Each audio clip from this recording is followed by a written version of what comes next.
we're family men. We're older, so we took pride in taking care of our family, taking care of the kids. He could have done anything he wanted to, but he took a moment out of his life to do this, and I respected that, and I did the same thing. There's a couple things I could have done, but I stopped here for a moment.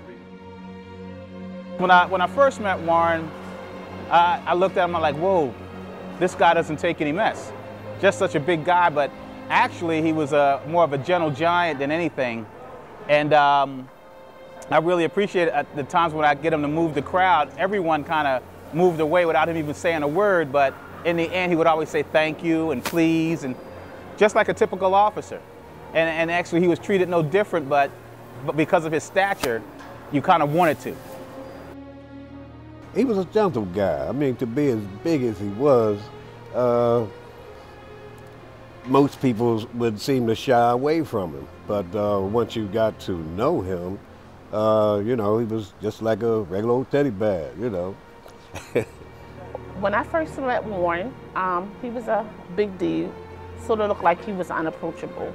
But when I actually got to know him and got to talk to him, he was a gentle giant, nice guy. He talked about his family and his wife a lot. Loved them to death. My condolences go out to his family.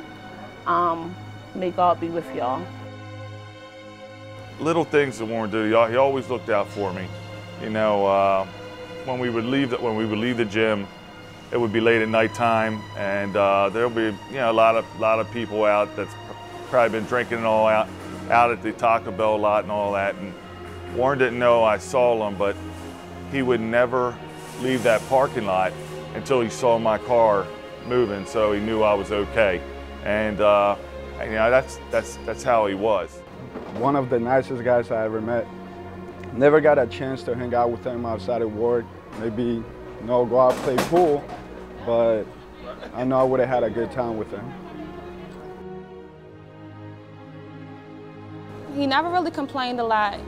He was more of just willing to do whatever was needed for the job, and he's going to be well respected and really missed. But one thing in particular I remember is when he brought the Super Bowl rings to work, and he let me wear them for maybe 30 minutes. So I wore them out on TDC, so when Patrick was coming in, I kept telling him it was my rings. I played for the Broncos and stuff like that, and I made him laugh. But other than that, that's one of my fondest memories of Mr. Warren. He was a real good guy. If you mentioned his daughters, his face would just light up like the brightest light bulb, the brightest sun that you ever seen. And that's all he talked about was his kids. He talked about sports too, but his kids and his wife were the most important things to him. Been many times I've always asked him, you know, with all your football knowledge, why aren't you coaching? And he would say, you know, family first, that my wife would not like that, and that he just wants to be home. He has always been cheerful. He had never had anything negative that he would say about life. It was always a pleasure to have him around. His personality, to look at him, you would think this man was a giant and a killer, but it was nothing. If you knew him, it was the exact opposite. You could probably ask him for anything, and he would do everything to make sure you had it. That was not only his character, but just him in general, and I love that about him. I'm just really torn up about this. I'm so sad that this happened to him. I know we all have to go one day, but he wasn't ready. It wasn't his time, and I'm just really, really upset about it, and I'm gonna keep them in my prayers, and I'm praying for their whole family, his children, his wife, everybody. The last time I saw Warren, I was going to do one of my testings. He was on D-Pair, on pre-check, just chilling like he normally is, doesn't let anything get to him. And he asked me how I like it on D-Pair, and I told him I was ready to come back to D-Pair because I missed all my family. And now that I'm going back there, I'm gonna really miss his presence being there. It's not even gonna be the same.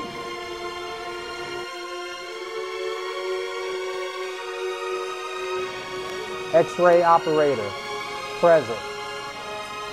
Bag check, present. Walk-through metal detector. Walk through metal detector. Walk through metal detector. Thank you very much again to the Banks family for allowing us to spend that time we had with Mr. Banks. Hey, what's going on, Mark? Just give me a holler. I'll see if you need anything, such as a ride to the insurance place to pick up your car, anything like that. If you need any help, give me a holler. I'll help you out, man. Or a ride to the airport, whatever you. I'm not sure how you're going to swing it, but I can help you out. All right, later. Guardian angels are the angels who spend the most amount of time helping and caring for human beings. Warren Christopher Banks embodied these characteristics throughout his life. He served as a protector in many ways to his teammates, friends, and most importantly, his family.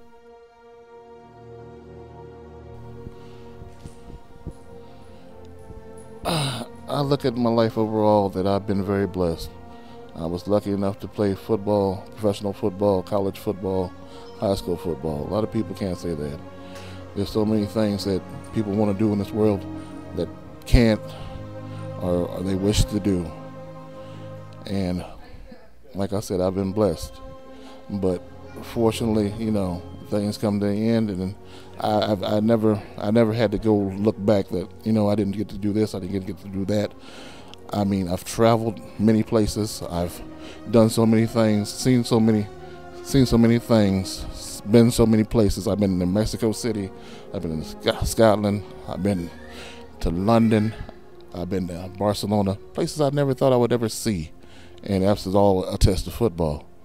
But as I get older, I can put all that stuff behind me and close the door, because I look for my children, my daughters, Lauren, my youngest, she's only 18 months, and my oldest, Kristen, who's 6, and they are my world.